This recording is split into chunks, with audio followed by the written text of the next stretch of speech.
और इस बीच बड़ी खबर लखीसराय से आ रही है, जहां डिप्टी सीएम विजय सिन्हा ने मतदान किया। डिप्टी सीएम विजय सिन्हा ने आमजन से अपील की, लोकतंत्र के महापर्व में शामिल हो इसलिए मतदान जरूरी है। और इस बीच डिप्टी सीएम विजय सिन्हा ने मतदान किया और उन्होंने जनता से मतदान करने की अपील करते हुए कहा कि लोकतंत्र के इस महापर्व में बढ़ चढ़कर हिस्सा लें, जातिवाद से ऊपर उठकर राष्ट्रवाद के लिए मत का प्रयोग करें, जातीय जहर के लहर के कहर से बिहार को मुक्त कराना है।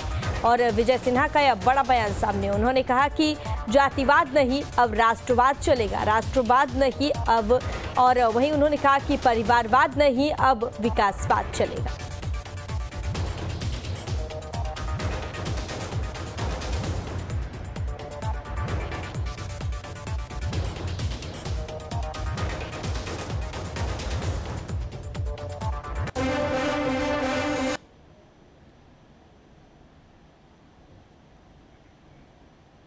पूरी तरह से राष्ट्रवाद के पक्ष में लोग चल रहे हैं।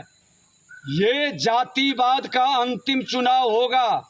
जातीय जहर के फन रखने वाले का लोग फन को चूर देंगे लोकतंत्र के जो सिपाही और योद्धा हैं, क्योंकि लोकतंत्र बिहार की जननी की भूमि है और इस भूमि के लोग हमेशा शरीफ सज्जन अच्छे लोगों के पक्ष में खड़ा रहा है। जातिवाद, अपराधवाद और भ्रष्टाचारवाद के पक्ष में कभी खड़ा नहीं हुआ है। और इस बीच बड़ी खबर लखीसराय से आ रही है, जहां डिप्टी सीएम विजय सिन्हा ने मतदान किया। डिप्टी सीएम विजय सिन्हा ने आमजन से अपील की, लोकतंत्र के महापर्व में शामिल हो इसलिए मतदान जरूरी है। और इस बीच डिप्टी सीएम विजय सिन्हा ने मतदान किया और उन्होंने जनता से मतदान करने की अपील करते हुए कहा कि लोकतंत्र के इस महापर्व में बढ़ चढ़कर हिस्सा लें, जातिवाद से ऊपर उठकर राष्ट्रवाद के लिए मत का प्रयोग करें, जातीय जहर के लहर के कहर से बिहार को मुक्त कराना है। और विजय सिन्हा का यह बड़ा बयान सामने, उन्होंने कहा कि जातिवाद नहीं अब राष्ट्रवाद चलेगा, राष्ट्रवाद नहीं अब, और वहीं उन्होंने कहा कि परिवारवाद नहीं अब विकासवाद चलेगा।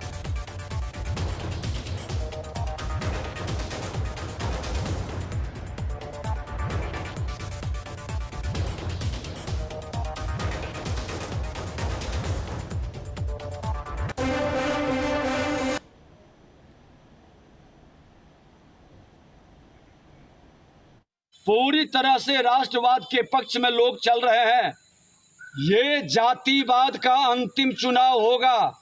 जातीय जहर के फन रखने वाले का लोग फन को चूर देंगे लोकतंत्र के जो सिपाही और योद्धा हैं, क्योंकि लोकतंत्र बिहार की जननी की भूमि है और इस भूमि के लोग हमेशा शरीफ सज्जन अच्छे लोगों के पक्ष में खड़ा रहा है। जातिवाद, अपराधवाद और भ्रष्टाचारवाद के पक्ष में कभी खड़ा नहीं हुआ है।